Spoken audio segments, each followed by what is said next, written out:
Quem é Deus? Como que você definiria Deus? Se alguém perguntasse para você, quem é Deus? Como que você define Deus? É uma pergunta que a gente sabe, eu sei, sabe? Não sei quantos aqui assistiram aquele episódio do Chaves. Eu gosto muito, do Chaves. O professor Girafales faz uma pergunta para ele: quanto que é 2 mais 2? Ele: essa é fácil, faz uma mais difícil, né? Ele: 2 mais 2 é fácil. Aí depois ele fica 2. E aí, quando ele para pensar, ele não sabe muito bem responder aquilo. Essa pergunta, quem é Deus, é mais ou menos uma pergunta assim.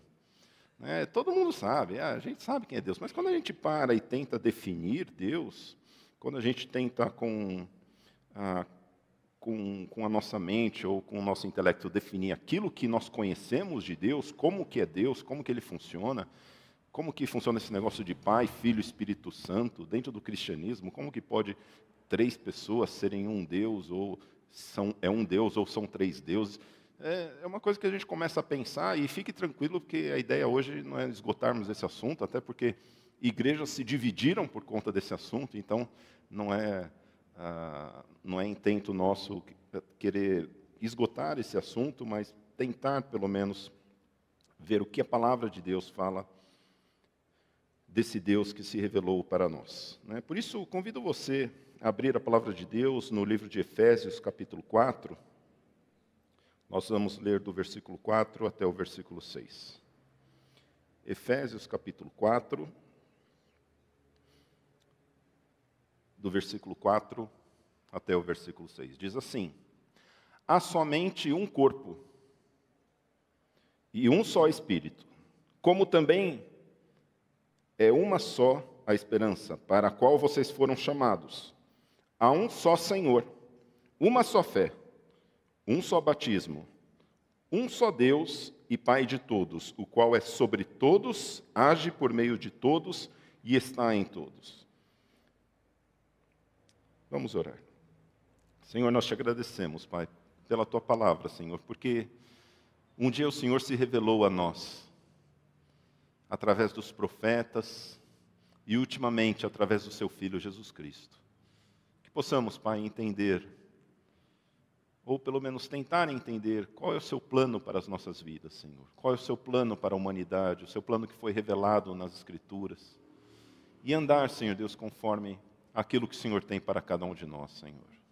Nós te pedimos a Tua iluminação nessa noite. Venha, Senhor Deus, falar aos nossos corações, Pai, que não seja apenas um estudo teológico, mas que seja a Tua palavra, que é viva e eficaz, a entrar nos nossos corações, a nos transformar, para que possamos entender e vislumbrar a Tua glória, Senhor Deus, a Tua majestade. E que o Teu Santo Espírito, Pai, esteja tocando nas nossas vidas nessa noite, Senhor, trazendo salvação nas nossas vidas, Senhor, trazendo, Pai, transformação em cada um de nós nessa noite. Em nome de Jesus te pedimos, Senhor. Amém. Quem é Deus?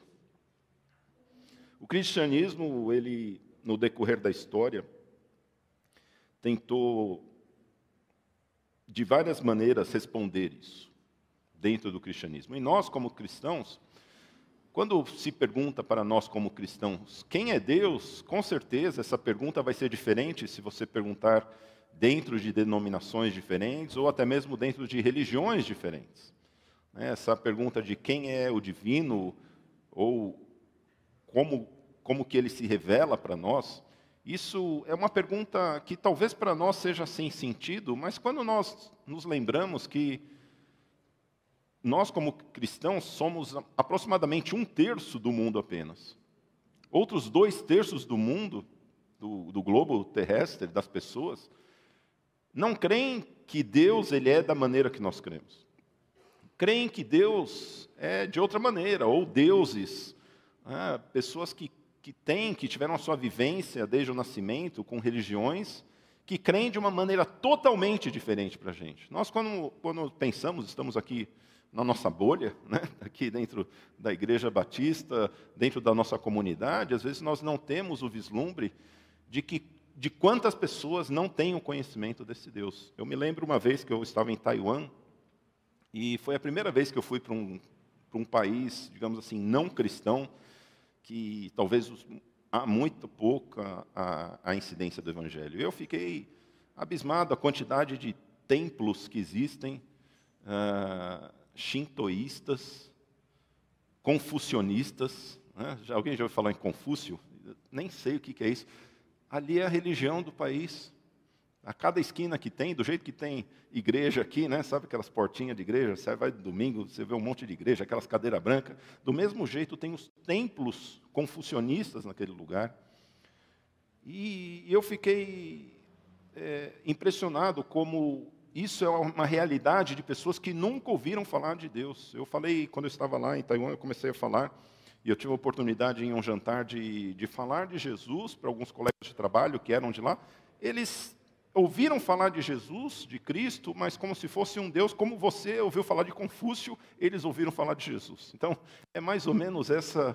A gente sabe que tem alguém lá do outro lado do mundo, um cara que eu nem sei quando é que veio, mas eu sei que o nome dele é famoso, e criou uma religião. É a religião dos ocidentais. É isso que eles têm, essa é a visão que se tem do cristianismo. Por isso, meus irmãos, como é importante nós sabermos, porque eu tenho certeza que daqui vão sair missionários, né? Para missões mundiais, nacionais, e tem uns que estão indo logo já de passagem marcada, eu sei disso. Mas eu ainda creio que muitos jovens aqui ainda vão também, viu? Vão seguir carona, se Deus quiser. Eu creio nisso. Posso ouvir um amém? Amém. Desde que não seja o meu filho, né, pastor? Amém. Que sejam os nossos filhos. Né? Mas quem é Deus, meus irmãos? No cristianismo, o que nós conhecemos de Deus é o que foi revelado para nós. Uma coisa que eu falei hoje de manhã, que o cristianismo não é uma religião que foi inventada. Foi o próprio Deus que decidiu se revelar. Nós cremos em um Deus que se revelou. Nós vemos no decorrer da história que esse Deus ele foi se revelando no decorrer da história através de homens que tiveram contato com Deus e foram porta-vozes entre Deus e os homens. Esses homens eram chamados de profetas. Isso que é o que um profeta faz. Ele é um porta-voz de Deus para os homens. E diversos profetas apareceram, falando desse Deus, de um Deus que era um Deus maravilhoso, um Deus que era poderoso. Isso que é mostrado para nós ao decorrer do Antigo Testamento, um Deus que era santo, mas um Deus também que era misericordioso, um Deus que era bondoso, um Deus que era paciente, compassivo. Vários atributos são mostrados desse Deus, até que o livro de Hebreus, no capítulo 1, versículos 1 a 4, ele fala que até então o que se conhecia de Deus era o que se tinha sido revelado pelos profetas. Só que a partir da vinda do Senhor Jesus, isso mudou muito. Coloque, por favor, Hebreus capítulo 1, versículos 1 a 4, porque quando Jesus vem, parece que a visão e o conhecimento que até então se tinha de quem era Deus, mudou completamente. Olha o que diz a palavra de Deus. Antigamente, Deus falou muitas vezes, de muitas maneiras, aos pais pelos profetas.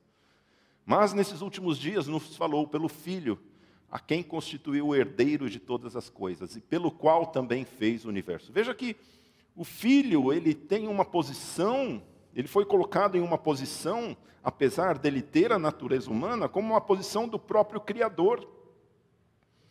A Bíblia começou a colocar Jesus não apenas como um homem que veio ensinar um caminho, mas como sendo o próprio Criador.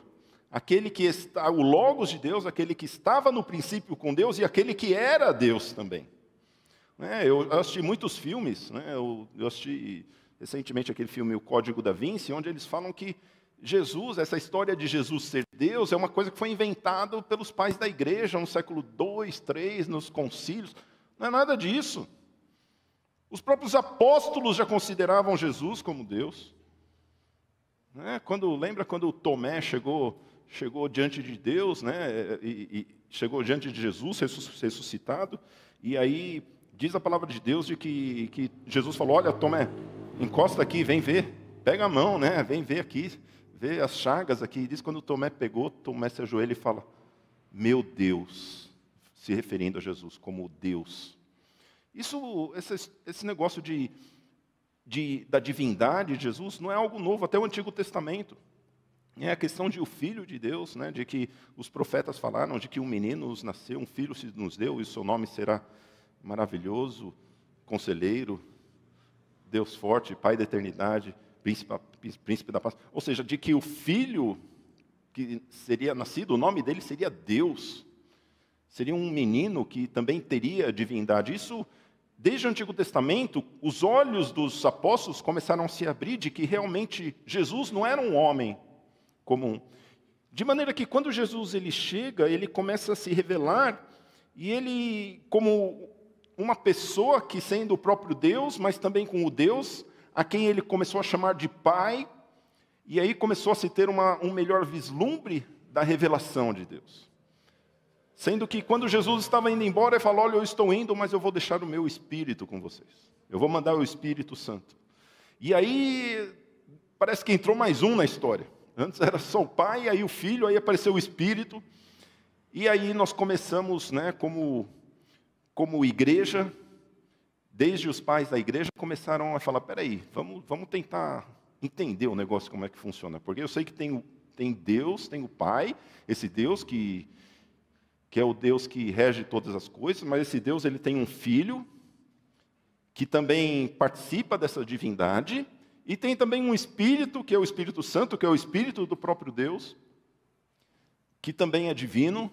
E no decorrer da história se tentou explicar, como que a gente consegue explicar ou pelo menos delimitar esse Deus. E isso daí começou desde o século II, quando se teve o credo apostólico.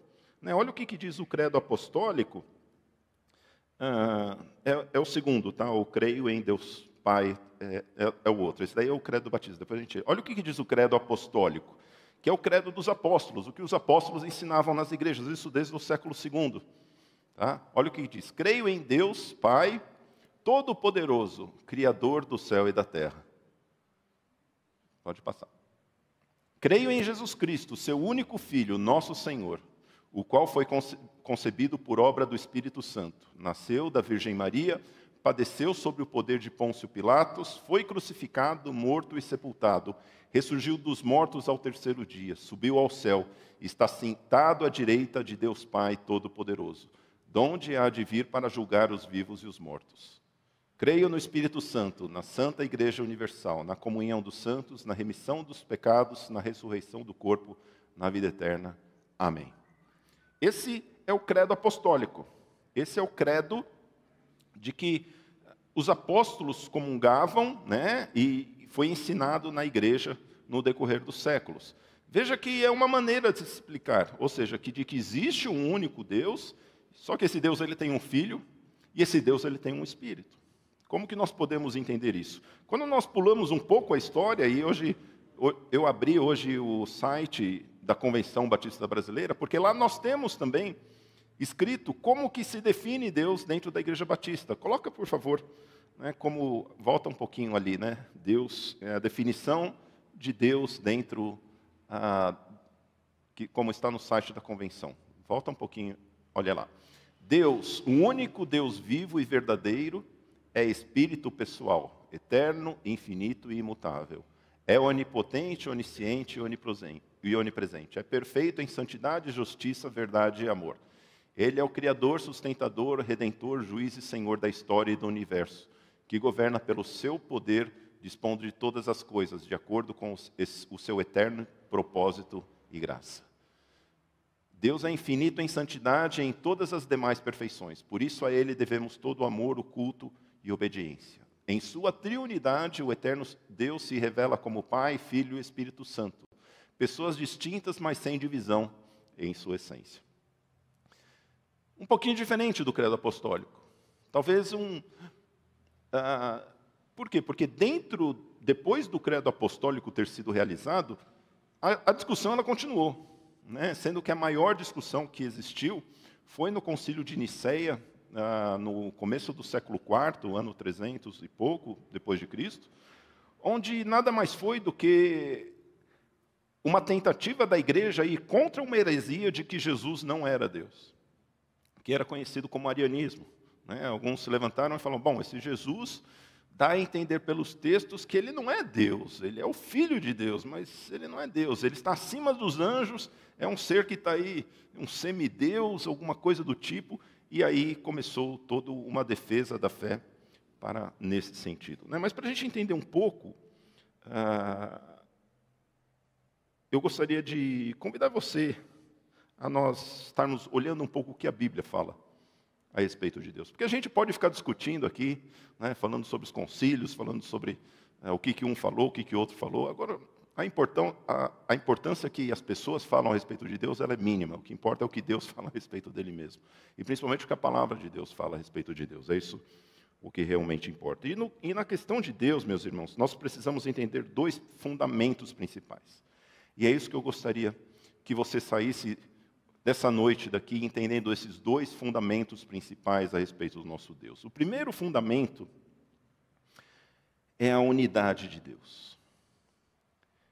Deus é único. Só existe um Deus. Não existem dois deuses, não existem três deuses, não existem quatro deuses, existem apenas um Deus. Isso é colocado de uma maneira clara de Gênesis a Apocalipse. Só existe um Deus. Não existe. Nós, como crentes, como cristãos, não cremos em três deuses, nós cremos em apenas um Deus. Aliás, certa vez, perguntaram para Jesus, qual é o maior dos mandamentos? Jesus, qual é o versículo mais importante da Bíblia? Sabe o que Jesus respondeu? Olha lá em Marcos capítulo 12, versículo 28 e 29. Marcos 12, 28 e 29. Olha o que diz. Chegando um dos escribas, que ouviu a discussão entre eles e viu que Jesus tinha dado uma boa resposta, perguntou-lhe, qual é o principal de todos os mandamentos? Jesus respondeu, o principal é, escute, ó Israel, o Senhor nosso Deus é o único Senhor. Jesus aqui está citando Deuteronômio capítulo 6, versículo 4, onde ele diz, escute, ó Israel, o Senhor nosso Deus é o único Senhor. Ele não cita o versículo seguinte, coloca depois o versículo seguinte, o versículo 30, que é amarás o Senhor, teu Deus, de todo o teu coração, de toda a tua alma, de todas as tuas forças, de todo o teu entendimento. Ele não vai citar isso daí, porque parece que quando a gente pensa qual é o maior dos mandamentos, a gente sempre se lembra desse mandamento, não é? Qual é o maior dos mandamentos? Amar ao Senhor, teu Deus, de todo, né, com todo o teu coração, de toda a tua alma, de todas as tuas forças, de todo o teu entendimento. A gente lembra dessas coisas, mas a gente não lembra do que falou antes, no versículo 29, que é o credo principal de todo judeu. Ouve Israel, o Senhor é o nosso Deus. O Senhor é um, o único Senhor. Shema Israel, Adonai Eloheinu, Adonai Echad. É o que o judeu fala todas as vezes quando acorda, é o que o judeu fala todas as vezes quando vai dormir, é o que o judeu está escrito em todos os murais das suas portas, dentro do pergaminho, não sei se já viu a casa do judeu, né, na mezuzá. É o que o judeu escreve nas caixinhas, né, aquelas caixinhas que tem enrolada, né, quem já foi para Israel provavelmente já viu. Ouve Israel, o Senhor, ou a melhor tradução, ouve Israel, Jeová, o Senhor, né, porque a gente não fala o nome de Deus, a gente traduz como Senhor, por isso que está em letra maiúscula na sua Bíblia. Jeová é o nosso Deus. Né, a palavra, o tetragrama, Yahvé, ou Jeová, ou o Senhor, é o nosso Deus. O nome dele é Jeová, ele é o nosso Deus. Jeová é um. Ele é um só. Não existe outro. Esse é o credo principal de Jesus. Jesus, qual é o seu credo? Ouve Israel, Senhor nosso Deus, Senhor é um. O Senhor é único, não existe outro. Isso Jesus ele reafirmou. Agora, como que podemos pensar em um Deus único quando dizemos que cremos em Deus Pai, Deus Filho e Deus Espírito Santo? Não são três deuses? Como que pode, então, nós cremos que existe apenas um Deus, mas tem o Deus Pai, e tem o Filho, e tem o Espírito? Para mim, parecem três. Parece uma coisa meio diferente aqui, a gente começa a não entender. Por isso, meus irmãos, nós precisamos pensar um pouco o que significa dizer, quando nós dizemos que Deus ele se revelou em três pessoas diferentes. Né? Porque nós ouvimos isso vez após vez dentro da igreja, que o Espírito Santo é uma pessoa, que Jesus é uma pessoa, que Deus é uma pessoa, e a gente fica imaginando. Eu lembro que quando eu comecei a pensar, quando eu era jovem, eu comecei a pensar, era uma pessoa.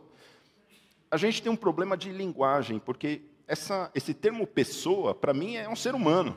Quando eu falo pessoa, eu penso em alguém que tem 2 braços, 2 pernas, 2 olhos, um nariz, 2 orelhas. Eu penso nisso, e quando eu começo a pensar eu vejo uma pessoa, eu vejo 3 pessoas, eu não consigo pensar como é que pode existir um Deus.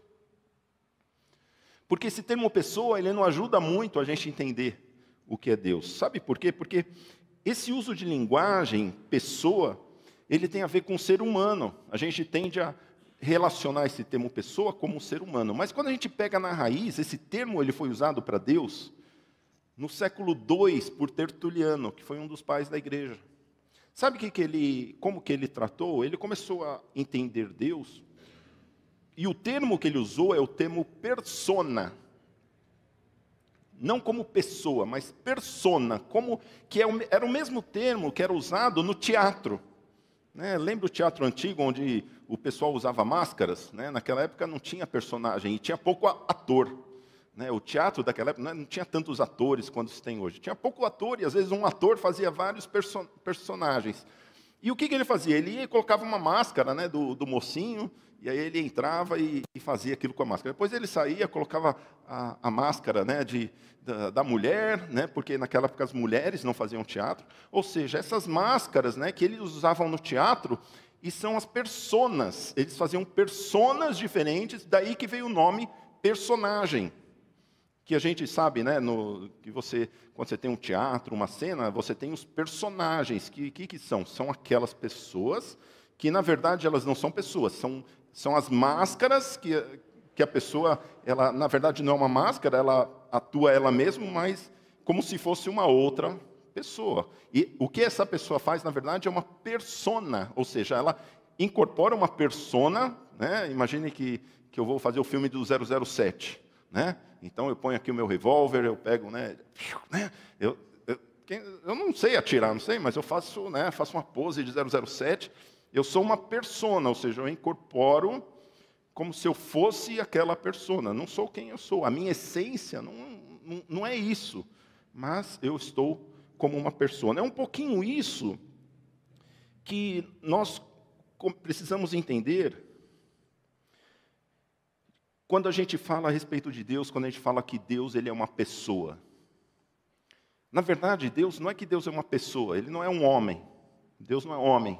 Deus não é homem. Só o Filho de Deus ele tem essa forma, incorporou essa forma humana. Mas Deus ele não é homem. Mas Deus ele tem, na sua essência de Deus, ele se revelou como 3 personas diferentes. Como se ele tivesse colocado 3 máscaras diferentes e atuado em 3 papéis diferentes na história da humanidade. Em Pai, em Filho e em Espírito Santo. E no decorrer da história, os filósofos eles tentaram colocar isso de alguma maneira para que as pessoas pudessem entender.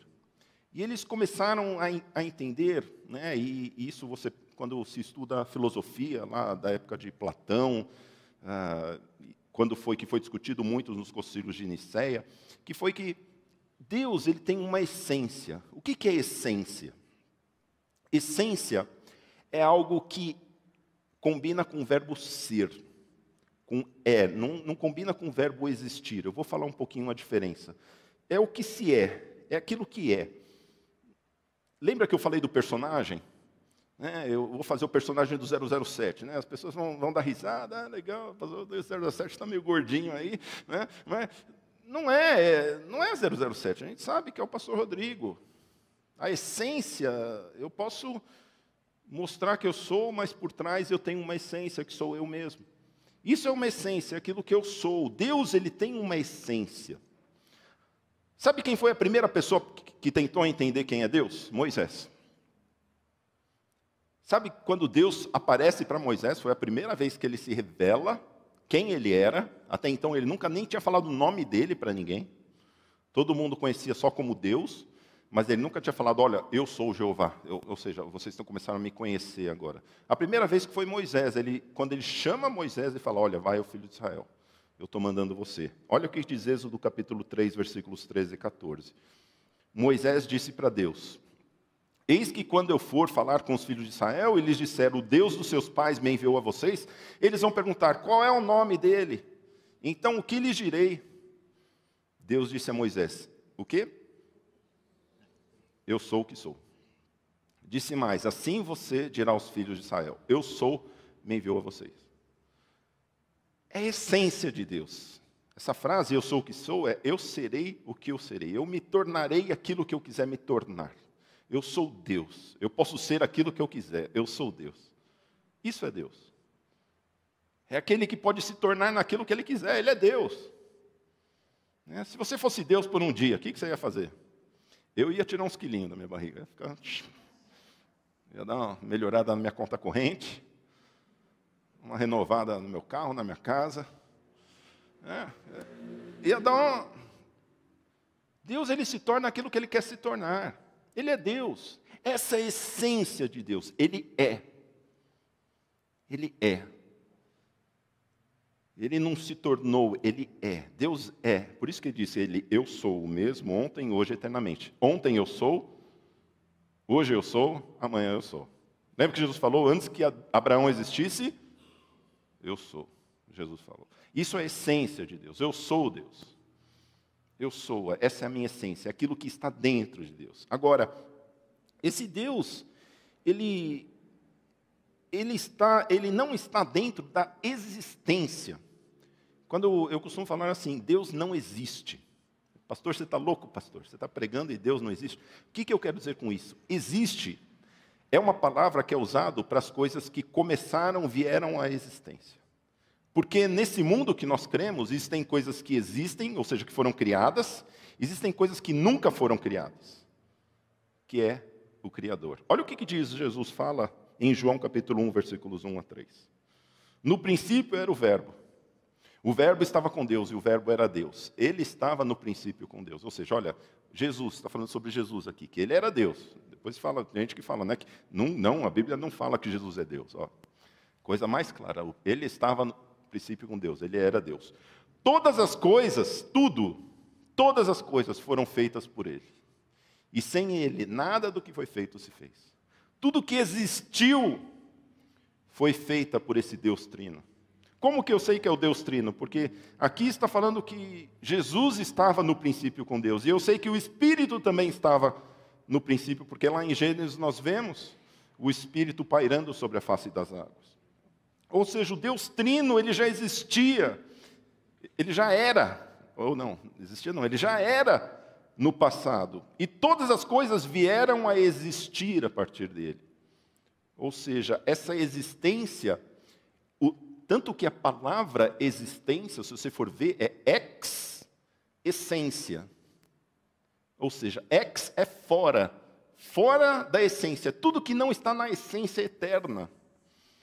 Isso é muito interessante quando a gente estuda a etimologia da palavra existência, ou seja, tudo que é ex-essência, tudo que está fora da essência, tudo aquilo que não é Deus, tudo aquilo que não é divino, tudo aquilo que foi criado, todos nós, todo esse mundo, tudo que nós vemos, tudo que nós podemos enxergar, apalpar, tudo isso é existência, tudo isso foi criado.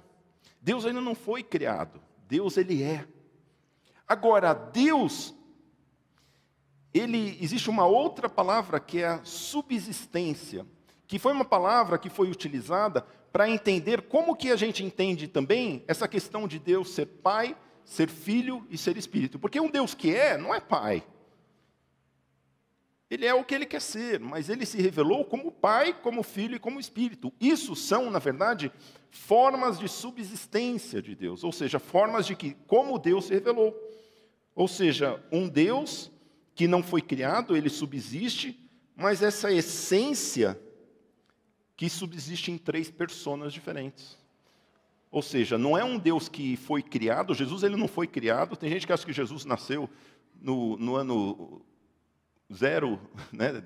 No ano 0 ou no ano 3 a.C. Não, Jesus sempre existiu. Ele estava no princípio com Deus, antes de tudo existir. Ele criou o mundo, ele é agente criador. O Espírito estava com Deus, com o Pai. Ou seja, Deus, ele é essa essência, sendo que é revelada, manifestada de 3 subsistências diferentes, que nós chamamos de personas. E é isso que foi entendido. E é isso que nós entendemos, meus irmãos, e aí nós conseguimos entender um pouco quem é esse Deus. Por que só existe um Deus? Porque o Deus é o Deus que é, e ele se manifesta nessas 3 personas diferentes. Agora, dentro dessas 3 personas, eu gosto muito do texto que para mim melhor define, é Isaías 45:5. É o para mim, o texto que melhor define a questão de Deus, que diz assim: eu sou o Senhor e não há outro. Fora de mim não há Deus. Olha o que Deus fala: olha, fora de mim, fora de Pai, Filho e Espírito, não há Deus. Mas dentro de Pai, Filho e Espírito, é a melhor definição de Deus. Por isso que quando nós começamos a pensar de que essas três manifestações de Deus, como Pai, como Filho e como Espírito, nós começamos a entender que essas três manifestações, elas vêm de uma única essência do Deus que é o que é, Ele é o que Ele quer ser. Essa essência de Deus, nós começamos a entender, e o mais importante de tudo isso, é entender que Ele é um Deus único. Por isso que Ele é um só Deus, porque Ele comunga dessa essência única. Só existe um Deus. E quando, meus irmãos, nós pensamos que só existe um Deus, isso tem uma implicação muito grande para nós. Esse Deus que Ele é Pai, Filho e Espírito, Ele se manifestou dessa maneira, Ele não se manifestou de nenhuma outra maneira, e Ele é o Deus verdadeiro. E quando a gente começa a pensar nessas coisas, meus irmãos, e quando a gente olha para revelações de Jesus Cristo, quando Ele diz: eu sou o caminho, eu sou a verdade, eu sou a vida, isso tem algumas implicações muito fortes para nós como cristãos. Sabe por quê? Porque o cristianismo, ele é exclusivo, não é inclusivo. Ele é exclusivo. O que eu quero dizer com isso? Que Jesus, ele fala: eu sou o caminho, não há outro. Eu sou a verdade. O resto não é verdade. Eu sou a vida. Não existe vida além dele. Quando a gente começa a pensar no impacto que isso tem, a gente começa a pensar de que, peraí, então não são todas as religiões que levam para Deus? E não sei se você sabe, mas foi feita uma entrevista nos Estados Unidos, 2 a cada 3 americanos, e os Estados Unidos é um país relativamente cristão, a gente pode dizer talvez mais do que o próprio Brasil, 2 a cada 3 americanos acham que todas as religiões podem levar à vida eterna. Mais de 60%.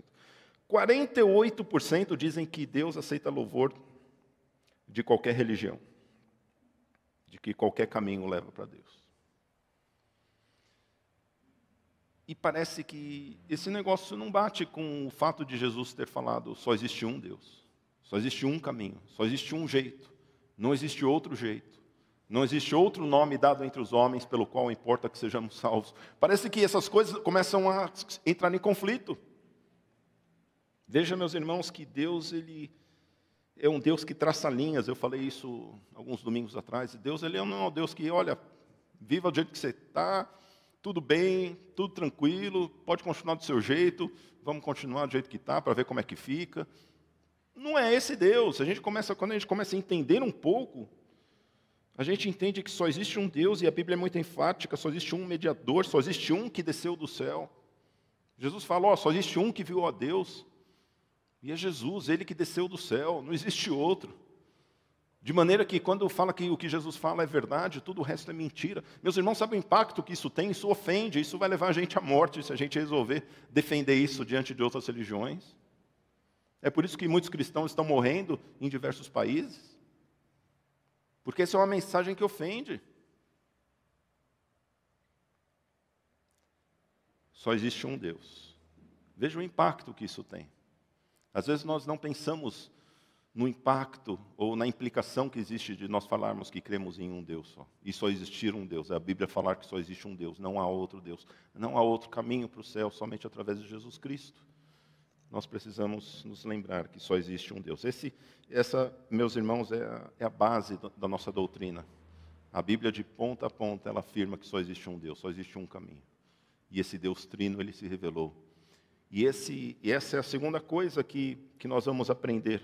A primeira é que só existe um Deus, mas a segunda é que Deus se revelou como Pai, Filho e Espírito. Eu não gosto muito da palavra se manifestou como Pai, Filho e Espírito, porque existe uma doutrina, que é a doutrina unicista, que fala que Deus se manifestou como Pai, depois Ele vem como Filho e como Espírito, mas Ele é um só, mas uma hora ele aparece como pai, depois no Antigo Testamento ele apareceu como pai, depois no Novo Testamento apareceu como filho, e agora não é isso. São 3 personas diferentes, 3 pessoas que, às vezes a gente vê alguns textos, como o batismo de Jesus, onde o próprio Deus, Pai, fala, esse é o meu Filho amado, em quem eu me comprazo, né? E depois vem o Espírito Santo descendo como forma de pomba, ou seja, não tem como a gente falar que é uma pessoa só, não, são 3 personas, não é uma persona só, são 3 personas. O Pai tem vontade, o Filho tem vontade, como que você pode entender 2 personas que têm vontade? Lembra Jesus no Getsêmani? Senhor, eu não quero, mas seja feita a tua vontade, não a minha. Quem tem vontade é uma persona, um personagem que tem vontade.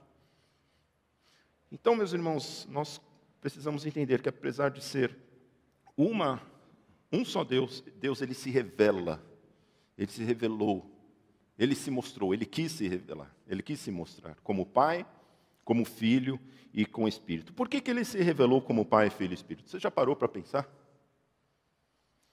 Pai, Filho e sopro. Não é estranho? A gente fala Espírito, a gente nem pensa. A palavra Espírito significa sopro de Deus. O fôlego de Deus, o sopro de Deus. É isso, o Espírito. De tantas formas que Deus ele podia mostrar para se revelar, ele se revelou como um Pai, como um Filho e como um Espírito, ou seja, numa relação pai e filho, dentro das 2 personas, e uma relação como um Espírito, como um ser que é a única coisa que a gente sabe que a gente não vê, que é o vento. A gente sente, mas a gente não vê, mas a gente sabe que existe, porque é igual o vento, você assopra, né? E no decorrer da história, a gente tentou explicar esses 3 em 1 de vários jeitos. A gente explicou, é o ovo, né? A casca, a gema, a clara, e é os 3 em 1. Para as crianças a gente faz isso, né? Ou é a água, né? Que uma hora é gelo, outra hora é líquido, outra hora é gás. A gente tenta explicar isso de várias maneiras, mas isso não são explicações boas. Por quê? Porque o próprio Deus ele não resolveu se manifestar como casca, clara e gema, nem como água, vapor e gelo. Ele se revelou como Pai, como um Filho e como Espírito. Todo mundo sabe o que quer dizer Pai aqui? Todo mundo sabe? Todo mundo sabe o que quer dizer filho aqui, e todo mundo sabe o que quer dizer sopro aqui. Ou seja, essa é a melhor maneira como Deus resolveu se explicar para as pessoas, para que nós pudéssemos entender. Porque nessa explicação de como Deus ele quis se revelar, porque apesar das suas personas ser Pai, Filho e Espírito, ele a sua essência é divina, ele poderia se revelar do jeito que ele quisesse, mas ele se revelou dessa maneira. E veja, meus irmãos, por quê? Em primeiro lugar, como Pai, Deus foi conhecido como Pai, e é interessante que Deus ele é conhecido como Pai só quando o Filho vem. Até então, ele não era Pai, ele era um Deus todo-poderoso. Lembra? Quando Deus fala com Moisés, eu não me revelei como vocês, como Jeová, eu me revelei como Deus todo-poderoso. Ou seja, a visão que o povo de Israel tinha de Deus era o Deus todo-poderoso, o Deus das batalhas. Era um Deus que não sabiam muito bem como funcionava, mas eles tinham acesso a essa revelação. E somente quando Jesus vem que Deus ele é revelado como um Pai. Talvez se tinha, até mesmo a gente, quando a gente lê o Antigo Testamento, a gente às vezes tem esse sentimento de um Deus cruel, um Deus que manda matar, um Deus que é zeloso, um Deus que é ciumento, um Deus que a gente acha que é um Deus meio severo, assim como muitos de nossos pais são severos. Não é verdade? Assim como de muitos pais já deram uma surra na gente, quando a gente faz coisa errada. Mas o que Jesus ele vem mostrar, a revelação maior de quem é esse Deus, ele trata esse Deus como um pai, muito mais como um paizinho. Não no sentido diminutivo, pejorativo, mas no sentido de maximizar o relacionamento, um Deus que é relacional, um Deus que ama os seus filhos. Ama a ponto de chamá-los de filhos.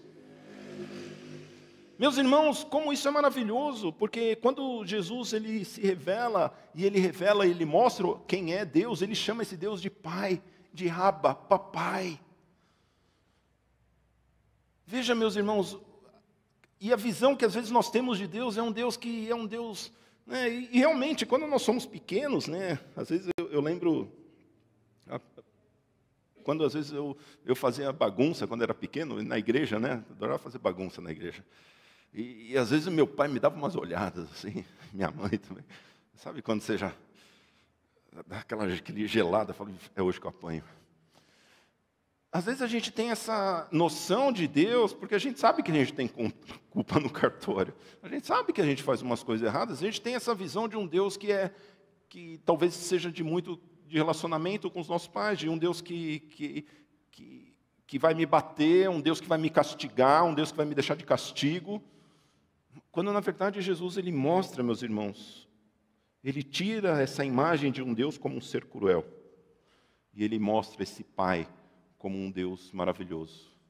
Mas, ao mesmo tempo, nós vemos no Antigo Testamento que esse Deus, ele se revela como um Deus que é misericordioso, que é amoroso, que é bondoso, que é compassivo, apesar de não inocentar o culpado, mas um Deus que ele é santo, santo, santo. Um Deus que é tão santo, mas tão santo, mas tão santo, que ele diz assim para Moisés em Êxodo 33, 20. Você não poderá ver a minha face, porque ninguém verá a minha face e viverá, por causa da minha santidade. É um Deus que ele é santo, e ele é tão santo que nós não temos acesso. Já pensou você ter um pai e não ter acesso a esse pai?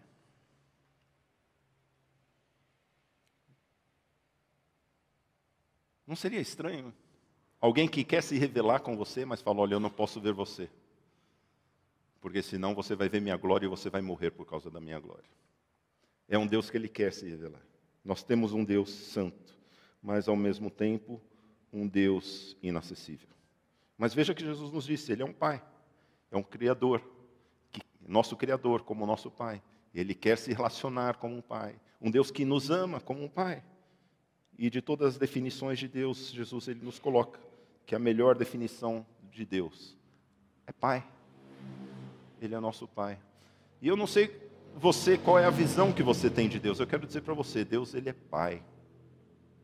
Isso quem nos ensinou foi o nosso Senhor Jesus.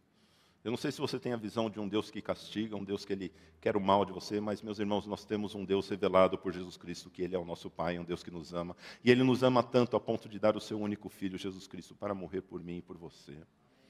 Esse Deus, ele é um Deus maravilhoso. É um Deus que quer o nosso bem. Ele não veio para nos condenar, ele mandou o seu Filho não para nos condenar, mas para nos salvar. É um Deus que quer nos resgatar. Um Deus infinitamente bondoso, paciente, misericordioso, mas tão santo que não podemos ver a sua face e viver. Por isso que ele mandou o seu Filho. Por isso que dentro da divindade, desde antes da criação do mundo, Deus se manifestou na persona do Filho. Sabe o que a Bíblia fala, meus irmãos? Que o Filho se manifestou. Sabe por quê?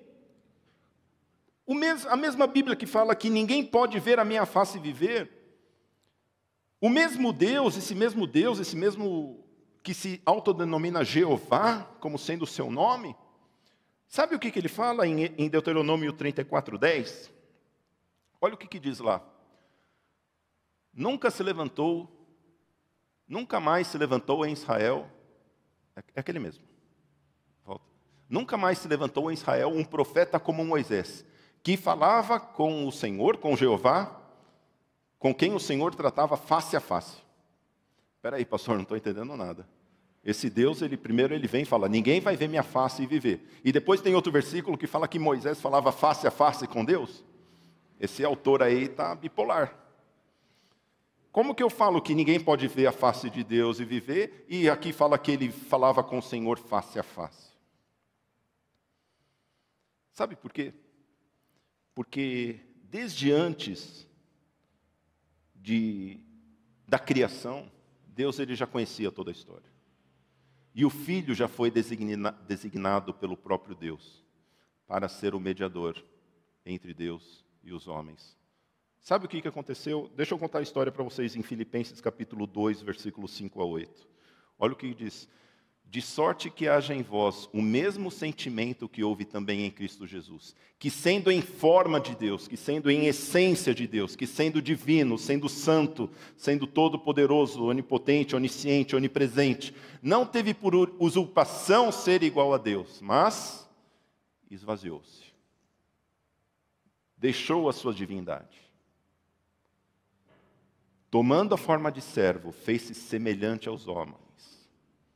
E achado na forma de homem, humilhou-se a si mesmo, sendo obediente até a morte e morte de cruz. Percebe quem é o Filho? Ele é o próprio Deus que se esvaziou da sua glória para que ele pudesse ser o mediador. Por que ele se esvaziou da sua glória? Porque se nós víssemos Deus face a face, nós morreríamos. De maneira que, com quem que foi que Moisés falou, tido no Antigo Testamento como o anjo do Senhor, o mensageiro do Senhor, que é uma prefiguração de Jesus Cristo, uma teofania, uma aparição de Deus na forma humana, na forma de Jesus Cristo. Por isso que a palavra de Deus, ela fala que Jesus Cristo, ele sendo Deus, e ele é Deus, ele é 100% Deus, 100% homem. Ele se esvaziou, mas ele nunca deixou de ser Deus. E ele se esvaziou e viveu como nós, entre nós. Por isso que ele é Emanuel, ele é Deus conosco. Meus irmãos, quando nós entendemos quem é Jesus Cristo e o que ele fez por nós, se nós entendêssemos quem é esse Deus maravilhoso. Esse Deus, ele se esvaziou e ele viveu entre nós. E ele cumpriu. Sabe por que ele fez isso? Para que Deus pudesse ter contato com a sua criação, para que Deus pudesse ter contato conosco. Para que eu e você pudéssemos ter acesso a esse Deus, porque só existe Jesus Cristo, ele é o único mediador, porque só o próprio Deus pode ser o mediador entre nós, não existe outro homem, não tem ninguém, não existe ninguém. Lembra lá no Apocalipse, quando eles falam, quem é digno de abrir o selo, o povo um olha para o outro, o povo começa a chorar, fala, ninguém consegue. Quem consegue tirar o livro da mão do Todo-Poderoso? Todo mundo, quando chegar perto, vai derreter diante da sua glória. Mas o Cordeiro, ele é digno, porque ele é o próprio Deus, que se fez homem, habitou entre nós. Por isso que a palavra de Deus, o próprio evangelista João, e vimos a sua glória, como a glória do unigênito do Pai. Por isso que a palavra de Deus diz que ele é o unigênito do Pai, porque ele foi gerado do próprio Deus. Ele não é uma criação de Deus, ele saiu de Deus, ele se esvaziou de Deus, para que pudesse habitar entre nós, para que pudesse cumprir o seu propósito aqui na terra. Mas como homem, ele cumpriu o seu tempo aqui na terra e hoje está à destra do Pai, como diz no texto que nós lemos. Mas como ficaríamos sem poder ver a face do Pai e sem ter o Filho conosco? Por isso que Deus falou, por isso, calma, que eu vou enviar o meu Espírito para vocês, eu vou enviar o meu sopro a vocês. O sopro que nós não vemos, o sopro é o Deus que nós não vemos, mas nós sentimos. Sopra a sua mão aí, faz assim. Você está vendo? Você não está vendo, mas você está sentindo. Esse é o Espírito de Deus. Eu não vejo, eu não sei. E a Bíblia fala em João capítulo 3, que ele sopra para onde quer. Eu não sei de onde que ele vem, para onde que ele vai. Eu não sei para onde ele me leva, de onde que ele vem. Mas uma coisa eu sei, ele existe, ele é real. E ele é uma persona, sabe por quê? Porque ele sente. A palavra diz que ele sente. Fala que ele se entristece. Fala que ele ora por nós, que ele ora dentro de nós. Ele nos ensina como orar, ele nos guia no caminho da verdade. Ele nos ensina. Por isso que a gente fala que é uma persona, não é uma energia. Ele é uma persona, uma personagem que tem as suas próprias características como sendo o próprio Deus. Que faz em nós, meus irmãos, uma coisa maravilhosa. Sabe por quê? Porque Deus nos enviou o seu Espírito para que nós pudéssemos ter acesso a esse Deus trino. Ter comunhão com esse Deus. É através do Espírito Santo que nós temos essa comunhão com Deus. Quantos de nós, às vezes, a gente tem medo do Espírito Santo? Aliás, tem várias coisas ou doutrinas que não são muito certas. Tem aquele livro, Bom Dia, Espírito Santo. Ele é uma pessoa, mas não é uma pessoa que você vai ficar conversando com ele. Nós conversamos com Deus, né? E a nossa oração deve ser, sim, a Deus Pai, em nome de Jesus, através do Espírito Santo. Existe um pouco, não quero entrar tanto nesse mérito, mas nós precisamos entender a função do Espírito Santo, porque foi o que Deus mandou. O próprio Deus mandou no seu plano maravilhoso para que nós pudéssemos ter acesso a esse Deus. É algo que nós só podemos explicar quando nós provamos da bondade de Deus e somos realmente batizados com esse Espírito, batizados no sentido de, sabe quando você toma um balde de água e que o negócio vai dos pés, da cabeça até a ponta dos pés, é algo que você sente esse vento, você sente esse sopro de Deus, você sente o tocar de Deus, eu não consigo explicar, mas eu sei que Ele existe. E o apóstolo Paulo fala que Ele é o penhor da salvação, porque Ele confirma com o nosso espírito que nós somos salvos. É o que João diz, que o Espírito de Deus, Ele confirma com o nosso espírito de que nós somos salvos, por isso que Ele é o penhor.